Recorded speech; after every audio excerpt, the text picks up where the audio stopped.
Tatay, pakita ka ng maganda sa anak mo.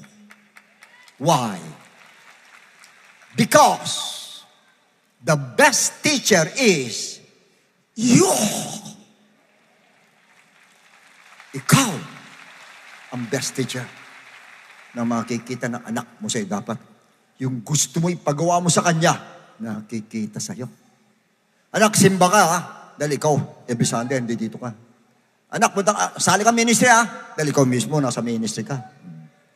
Anak, may takot ka sa Diyos ha, dahil ikaw mismo, takot ka sa Diyos. Anak, maaga ka ha, ikaw mismo, maaga ka bumunta.